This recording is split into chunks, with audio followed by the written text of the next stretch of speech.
Let's do a sound check. Can you hear me in the background there? Can you hear me there? Excellent. Do people have any questions from Wednesday's lecture, the topic we started discussing protein synthesis, the cycle of charging up the ribosome with new tRNAs and peptide bond formation and so forth? Any questions from Wednesday? Any questions about the exam? Okay. I will send a reminder tonight as to which room and so forth, but indeed it is coming up. I think we were finishing up with terminating transcription protein synthesis, and we talked about the release factors in eukaryotes. In prokaryotes, the end of protein synthesis works a little differently. There is a thing called RRF for ribosome release factor, and ribosome release factor can work with elongation factor G to recycle the ribosome. So you need to get them back into two separate pieces if you want to initiate another round. And so RRF, ribosomal release factor, can bind at the A site as if it were a tRNA. EFG bumps it over, just sort of as if it were, and in the process bumps the deacylated tRNA out of the P site. EFG is going to hydrolyze its GTP to GDP, just as it would during the normal course of protein synthesis. And that leaves the empty ribosome, which then can fall apart, and in the process it'll release the messenger RNA. This is just that reminder. Monday is the day. I'll think about the final exam. We have two exciting Mondays ahead. This coming Monday we have the 4th-hour exam. A week from that will be the final exam. And time is 2:15, so... Okay. So, interestingly enough, this is not something that just happens one at a time. There's a structure called a polyribosome.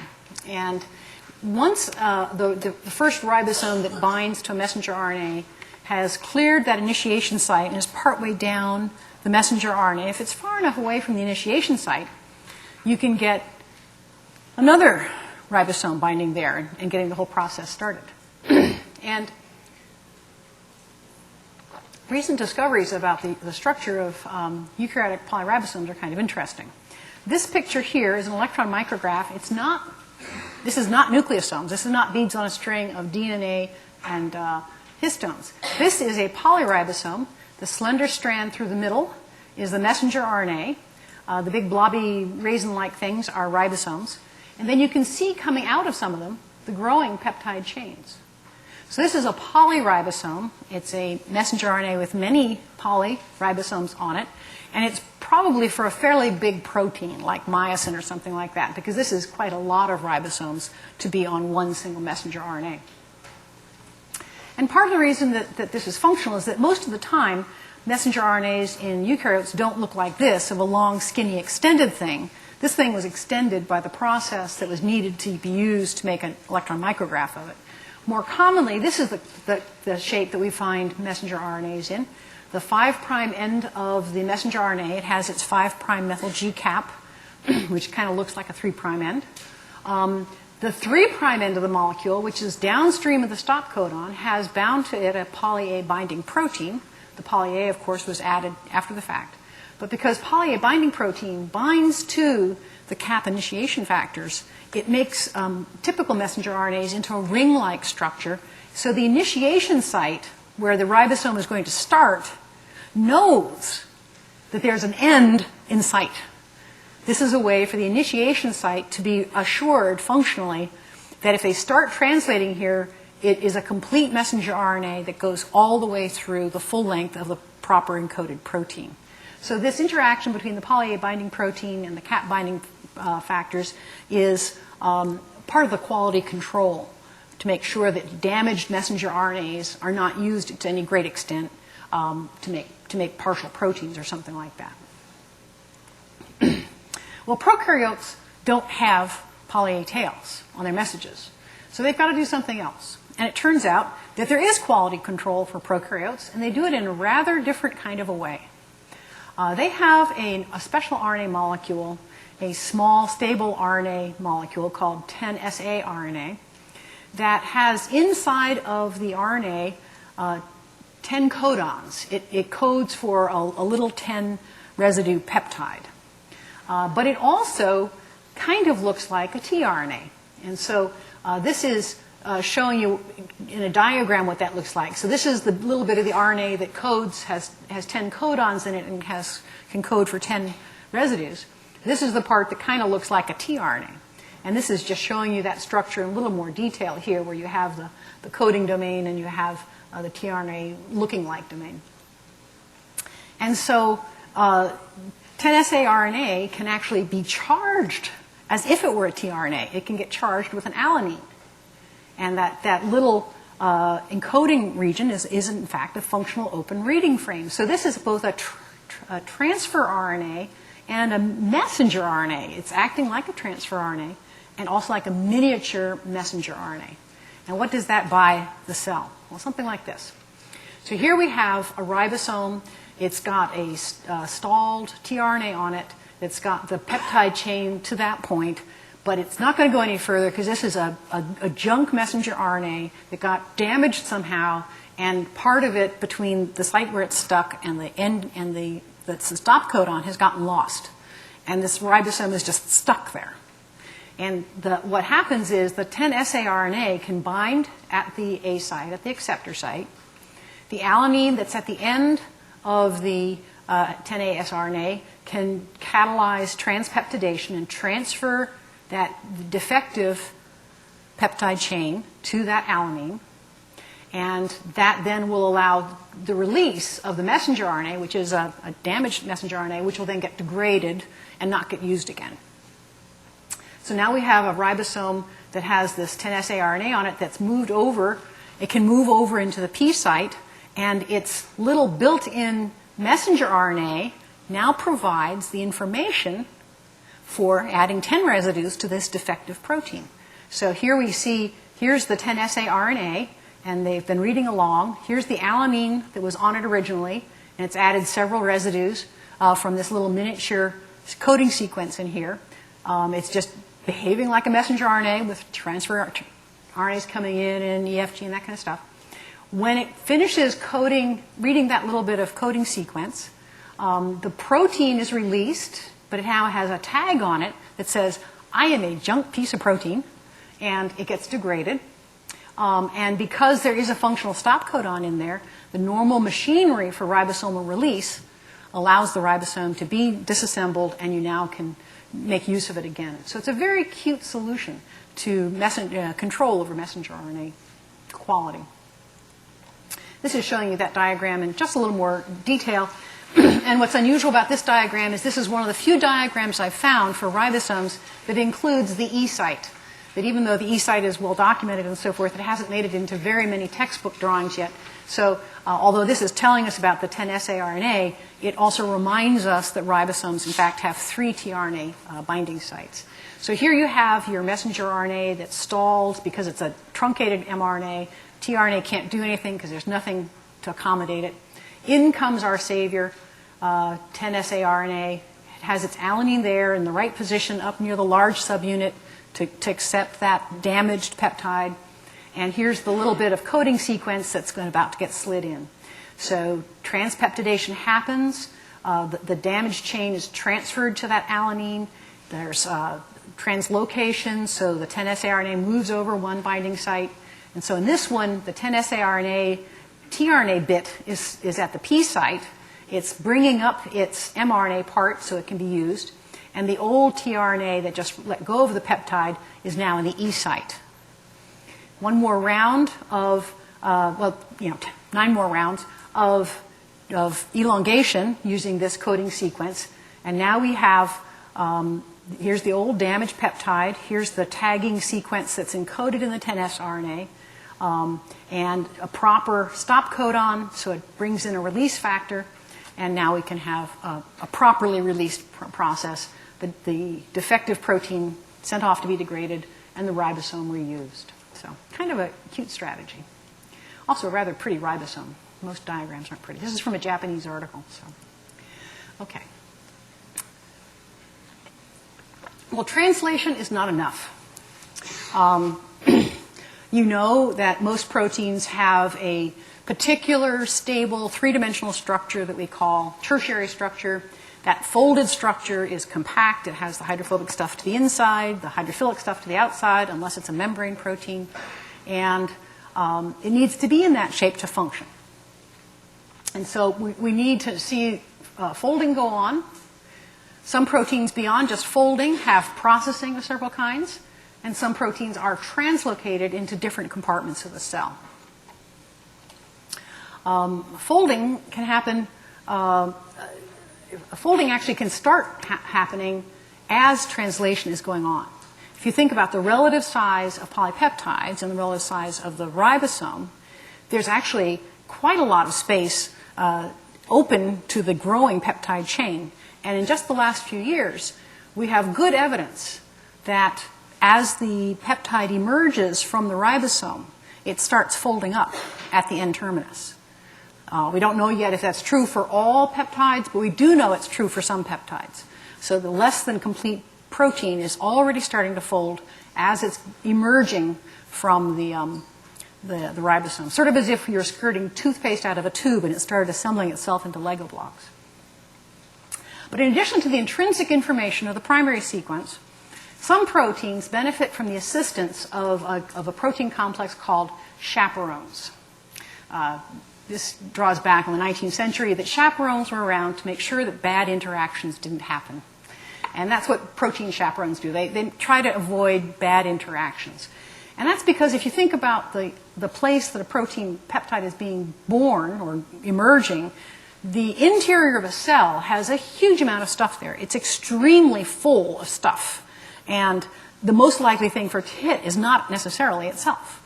So having protein complexes that can assist with the process of folding increases the chances that correct folding will be reached. And this is important. This is a little diagram showing you why it matters so much. Here we have an emerging or recently completed peptide chain. It started to fold up. Here's its molten globule region, if you like, or its hydrophobic center, and then around it is wrapped the hydrophilic exterior of the protein. But suppose that this initial process isn't quite so accurate, and suppose this hydrophobic patch starts to hit other hydrophobic patches, you can end up with a protein aggregate that has no very particular structure at all, but that would be hard to untangle once it had formed. And these kinds of protein aggregates are not good news. The best you can hope for them is you get them in time and throw them away. The worst is they can cause things like Alzheimer's disease. So chaperones are large complexes. This is an example of one particular chaperonin. And you can see it's sort of like a beer barrel shaped thing. And it provides protection for the hydrophobic regions so that they are not so likely to bump into other things than themselves. And there may be an ATPase associated with them to facilitate the release of the protein once it's folded. Other proteins that can assist with folding are the heat shock proteins. They were first discovered because their levels are elevated when cells are heat shocked. And it turns out that the way they protect cells from heat shocks is they try to reduce the number of badly folded proteins in cells. Heat shock proteins can bind to the hydrophobic domains of peptides, and then they'll release that region when they hydrolyze ATP, and they can do that more than once. So they're willing to spend ATP in this process of trying to make sure that the hydrophobic domains find the right targets. This is a picture of one particular chaperonin called GROW-EL and GROW-ES. And it's sort of a two-headed barrel, if you like. This is a 7-mer ring at the top, and it's got 7 subunits. And so it can bind 7 molecules of ATP. And when it's bound 7 molecules of ATP, it's a good venue for an unfolded peptide to enter. And when the unfolded peptide enters here, it can interact with the hydrophobic patches that are on the interior of that space. When this cap, the GROW-ES cap, binds to the top of this barrel, that sort of pulls in, if you like, the hydrophobic bits of the GROW-EL, and now that peptide is in an environment where the only hydrophobic stuff around is the stuff that's in it itself. So the only thing that's around there now for it to have hydrophobic interactions is with itself. After the GRO-ES cap binds, the GRO-EL ring where the peptide is bound hydrolyzes its ATP, and that allows the cap to come off, and it allows the folded protein to come out, and the other end can load up while the top end is dissociating. So it spends about 7 ATP to assist in the folding of one polypeptide. When you think of how much energy is put into making proteins, that's really pretty cheap, right? I mean, we spend how many high energy bonds for every residue added, right? So it's pretty cheap to pay for. And about 15 to 20% of proteins are very poorly folded unless they have the chaperonin present to help them with that process. Some other molecules that catalyze reactions that can be considered folding enzymes have to do with other aspects of protein structure. You may remember that proline is the only amino acid that closes back on itself. And when it's incorporated into a peptide ring, it can incorporate in either of two configurations.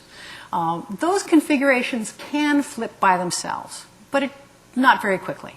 And what proline isomerase does is catalyze the conversion of one isomer into the other isomer.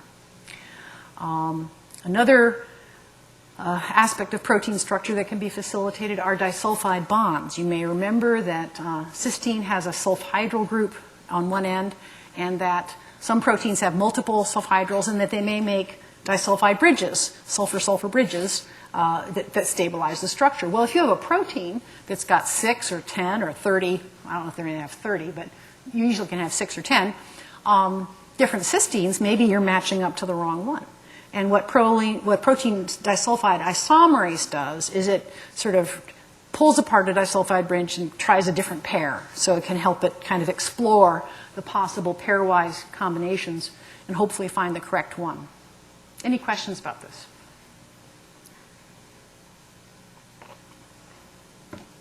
Okay. Now, obviously the bulk of the proteins in the cell are in the cytoplasmic compartment, but not all of them. Some proteins need to be in a membrane. Obviously things like the intermitochondrial membrane or plasma membrane proteins do. Other proteins have to be on the other side of a membrane. Insulin is a secreted protein. Somehow it has to get from the cytoplasm outside the cell altogether. And so there has to be machinery and processes that can accommodate that. In the prokaryotes, it's the completed protein that's transferred through a membrane and so on. And interestingly enough, in the eukaryotic organelles, this is also true, that completed proteins can be transported into the mitochondria, for instance. But in eukaryotic cells in general, when you're talking about their own membranes or secretion, that then happens co-translationally, meaning the transfer has to happen as translation is going on, or it loses its opportunity. There's a window of opportunity during translation for them to start that process of transfer. And if they don't get started, then they're not going to get there. And it turns out that there is machinery to accomplish this. There's something called SRP, for signal recognition particle. And interestingly, signal recognition particle has in it RNA. It has a 4.5S RNA. So part of the machinery for transferring proteins through membranes includes specific RNAs. And signal recognition particle suggests there's a signal that's being recognized. Signal sequence. A signal sequence is a sequence at the N-terminus of the protein that's a signal that we need to go through a membrane. And it's not a very dramatic one. It's typically a string of hydrophobic amino acids. So 6 to 15 hydrophobic amino acids in an alpha helix is likely to trigger an interaction with signal recognition particle. And here you can see an example of signal recognition particle binding domain and interacting with the RNA and so forth. So it's here, this is sort of like the bun for a hot dog, and this is going to bind to that hydrophobic alpha helix, and then other domains of this can participate in the rest of the work that needs to happen. And what's interesting what happens that's interesting, it doesn't have to be right at the N-terminus. It needs to be near the N-terminus. Here's an example of a signal peptide, and you can see here this stretch of hydrophobic residues, and they're ones that are pretty happy in an alpha helix. And so what happens is the ribosome starts translating the peptide, and the new peptide has to get out to the exterior of the ribosome. It's several residues long. And once it starts emerging from the ribosome, once enough of the signal peptide is visible, SRP can bind to that like a hot dog in a bun, and that will stop translation. It will arrest translation at that point. And so what has to happen next is it needs to find the appropriate location to move on to. So here we have a ribosome. It's translating messenger RNA. The signal peptide is emerging from the ribosome as a very oily hydrophobic alpha helix. Signal recognition particle binds to that signal particle, arrests the translation at that point, and the complex of that together can be delivered to the endoplasmic reticulum membrane. So there are proteins in the membrane that can interact specifically with the signal recognition particle to receive that growing peptide chain and sort of thread it through the membrane, called a translocon, and then SRP is free to go back and it hydrolyzes GTP. So we see this theme at a number of places in protein synthesis.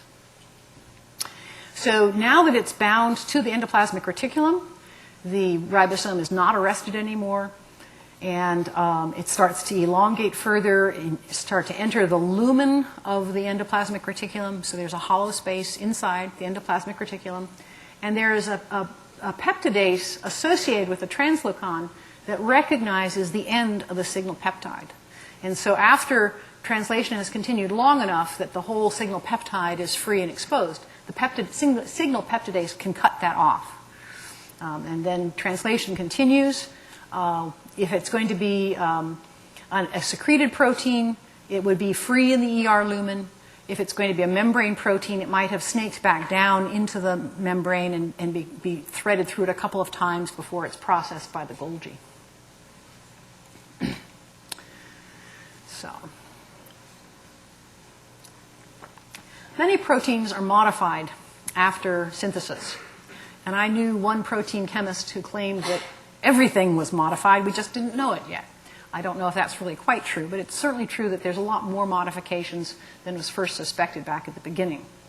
And what are some of the ones that take place? Well, here, for example, is what the initially translated peptide that's going to become insulin looks like. Insulin is initially translated from beginning to end as a single peptide, and it folds up. It forms disulfide bridges, you can see here, and a large chunk of it is cut off and thrown away. So there's a cut made here at that arginine, another cut made here at that arginine, and the C chain, the one that connects the A chain to the B chain, is simply thrown away completely. Proteolysis is a very common modification for secreted proteins. That making things in a pro form seems to be a very broad strategy there. We saw that with the chymotrypsin family, but it's also true for many hormones, many of the clotting cascade, a lot of the things that get out into the bloodstream get trimmed down on their way out. Another very common modification is glycosylation, and glycosylation is an umbrella term for anything where you add sugar to a protein. And we see sugars on proteins in two major places. We've talked, when we were talking about the membrane, about how the extracellular domains of membrane proteins are glycosylated, like a little jungle of sugar out there. But it's also true that most secreted proteins are glycosylated to a greater or lesser extent. Other post-translational modifications, we talked about one of these already, the palmitoyl, the idea that you can add a fatty acyl group to anchor it into a membrane. But there are a lot of smaller ones that get added as well, like a methyl group or an acetyl group. When we look at the amino terminus of many proteins, many eukaryotic proteins are acetylated on their amino terminus. Maybe that's a way of making it not so highly charged. We don't completely know. The C-terminus is often amidated, so we have a tendency, not a perfect pattern, but a tendency to modify the two free ends of a protein. Some of this happens inside the ER. Some of this happens in the cytoplasm. Actin protein is post-translationally modified on a number of residues, but it's entirely in the cytoplasm, and the enzymes that do that are entirely in the cytoplasm. So post-translational modifications can happen in the ER. They can also happen in the cytoplasm itself. Questions?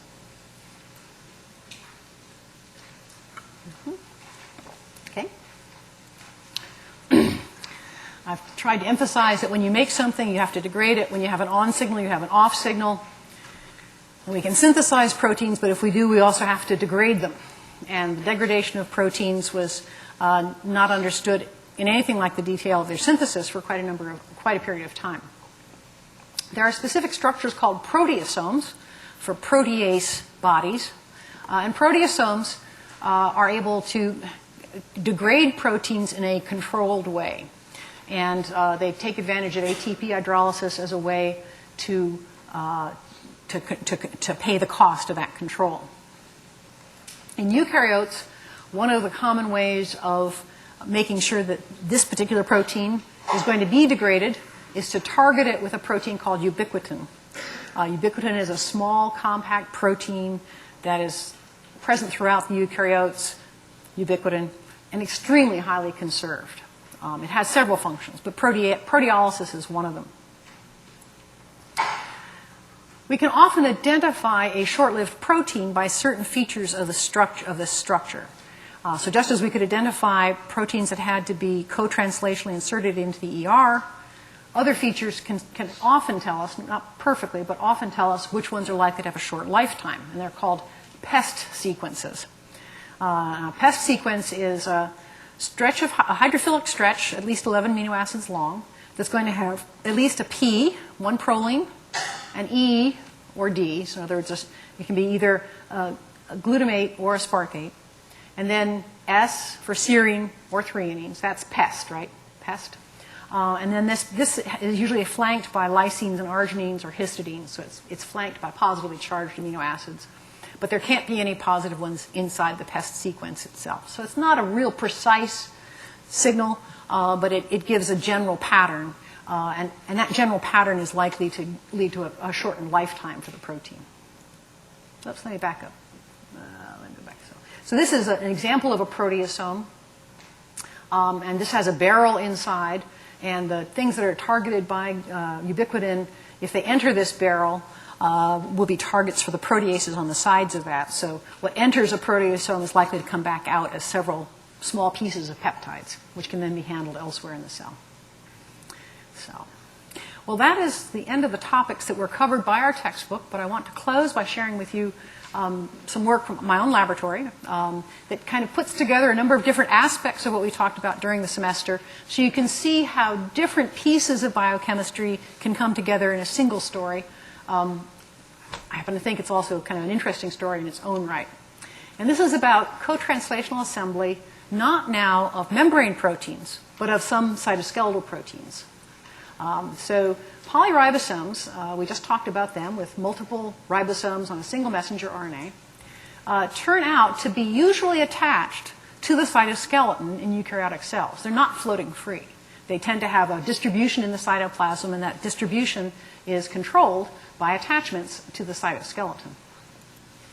Interestingly, there are some nascent cytoskeletal proteins that are still being translated. So here we have little baby nascent cytoskeletal proteins that can themselves attach to cytoskeletal elements. So the messenger RNA has proteins on it that tend to attach it to the cytoskeleton. And for some cytoskeletal proteins, during translation, co-translationally, those peptides can interact with cytoskeletal elements appropriately. And how can you tell that something is a nascent peptide and not a broken one? Well, one way of doing that is to give a little period of radioactive methionine. That radioactive methionine goes into proteins, and add cold methionine to follow that out, and then select those proteins with antibodies, immunoprecipitate them, separate them by size, and use the radioactivity to take a picture of the proteins that you've just labeled that way. And I believe the next picture shows that. Oops, no, maybe not.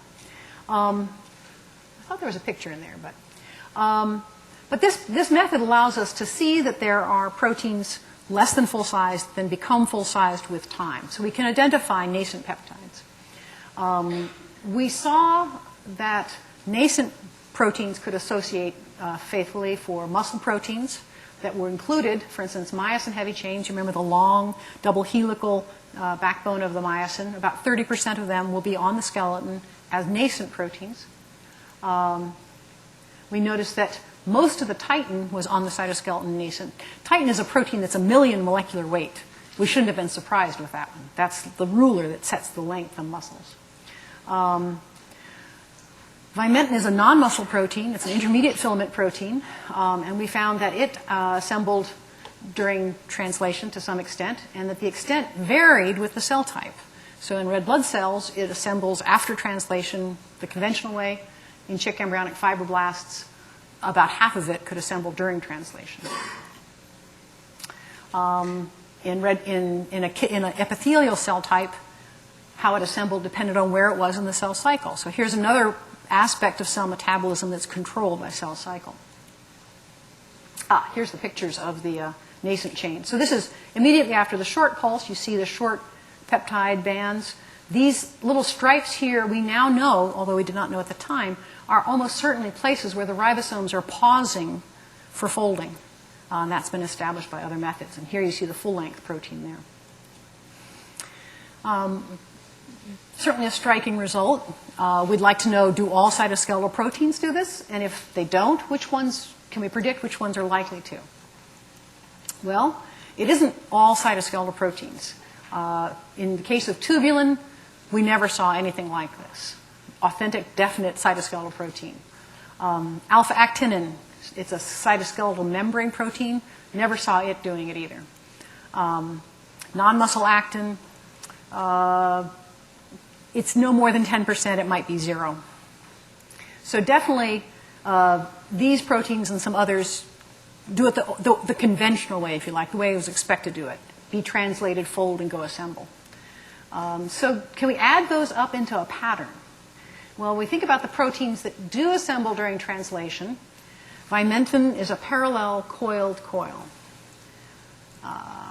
Myosin heavy chain, parallel coiled coil. Titin, really long, skinny protein. And then the proteins that don't, it would include tubulin, globular dimer. Alpha-actinin is an anti-parallel coiled coil. How do you form co-translationally when the C-terminus isn't there yet, right? So if we start to put those together, the ones that do it under some conditions are all either parallel coiled coils or they sit on long, skinny structures, which made us think about tropomyosin, which is a parallel coiled coil, and it sits on a long, skinny structure. So it was a good candidate both ways. And if we looked at tropomyosin and asked, does tropomyosin associate with the skeleton as a nascent protein? The answer was yes, in muscle cells. And no, in fibroblasts. So if you remember the splicing that you could make one gene give you different proteins, the muscle tropomyosin is a little different than a non-muscle tropomyosin because of differential splicing. And so the muscle variant appeared to assemble during translation. The non-muscle variant didn't. Well, but they're also in different cell types. And so that would raise a question about, is it the cell type or the protein? Why would this make a difference? Why should anybody care? Well, if you're assembling during translation, you have to have that messenger RNA near the assembly site for the first round of assembly, at least.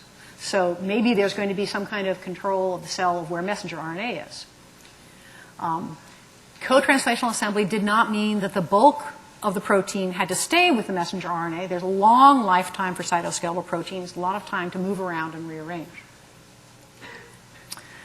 And I just said that you might rearrange after assembly. So if co-translational assembly suggests that messenger RNA for these proteins is non-random, can we detect that? And looking at Titin, that million molecular weight guy that was highly co-translational, muscle-specific protein, huge protein, it's a structural protein. Vimentin was an intermediate filament protein, a lot of different cell types. Can we look at the patterns of the messengers for those proteins and see if that implies anything?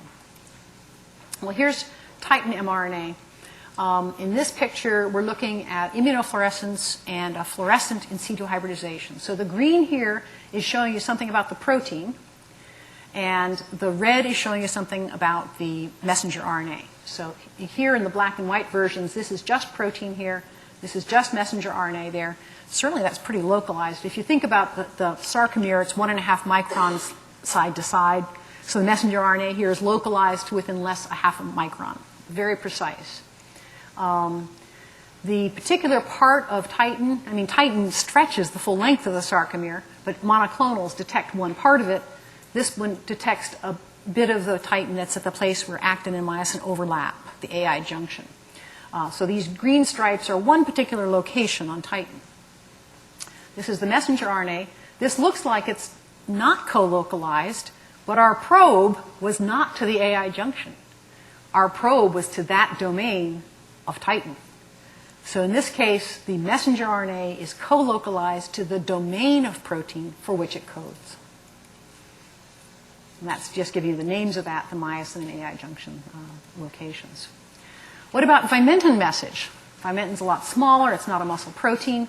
Turns out that it changes over time. So in a young muscle cell here, you have Vimentin protein in a long, skinny myoblast.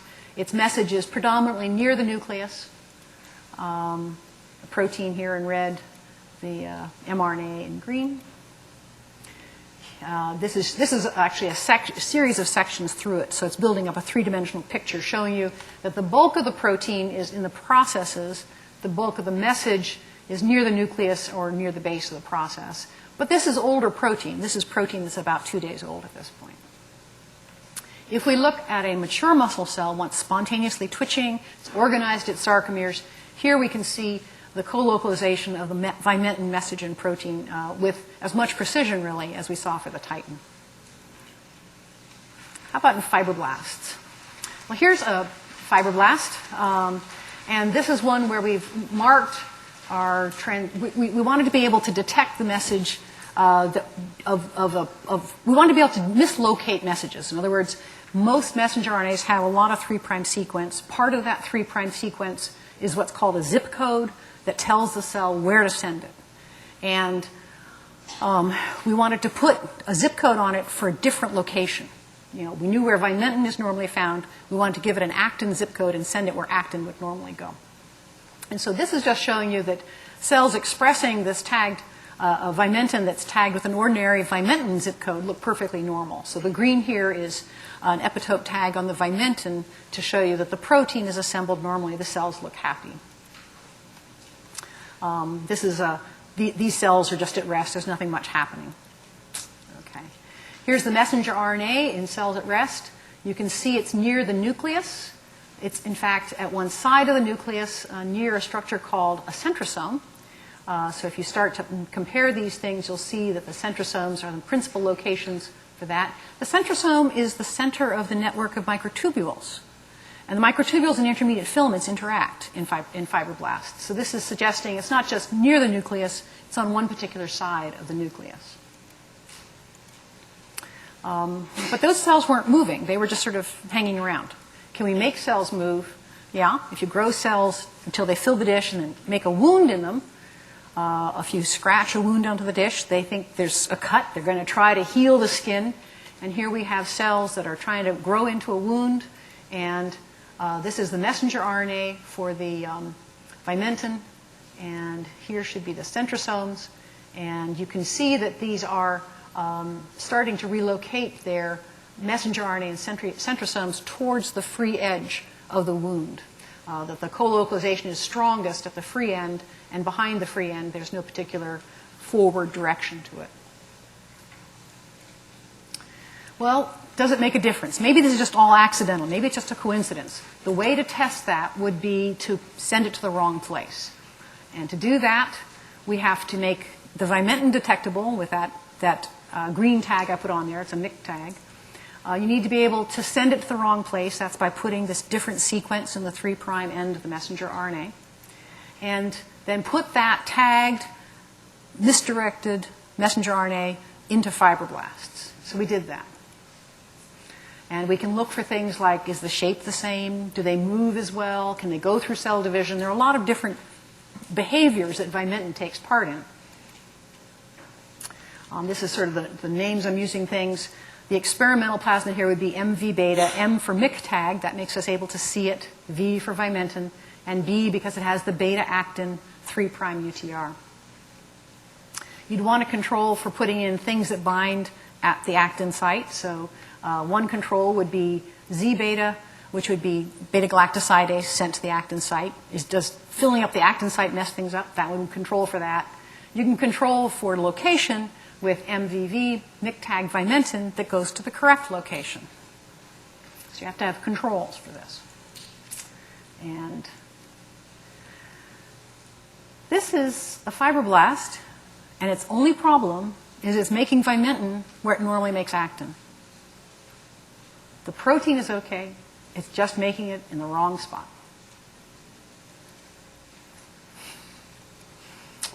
This is after 3 days of expressing the vimentin in the wrong location. It really looks almost like a neuron to many people. This is showing you the progressive change, that at 24 hours they look kind of funky, at 48 hours they look more so, 70 hours, 72 hours, even more so. So sending the message to the wrong location, even when the protein is perfectly fine, changes cell structure. And this is just another one. This sort of looks like a moose to me, so I thought it was kind of cute to see that. Only problem here, this is not a neuron. This is a fibroblast that's been making its vimentin where it normally makes its actin. And this is just showing you the co-localization now of the message with the misdirected vimentin protein. So, well, does it affect behaviors? We showed us change of cell shape. Does it change behaviors? I showed you that you can look at message changing position during wound healing. So we'll label some cells. Here's the normal looking vimentin. And here's the vimentin that's been sent to where actin normally lives. 0 minutes after the wound is created, you can see there are a few cells at the wound.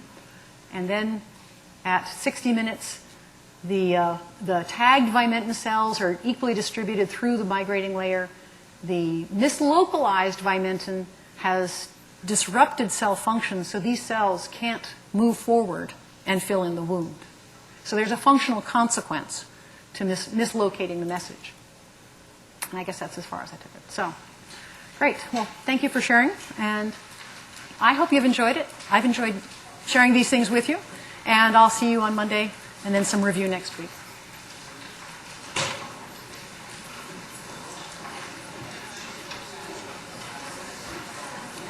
AV? AV?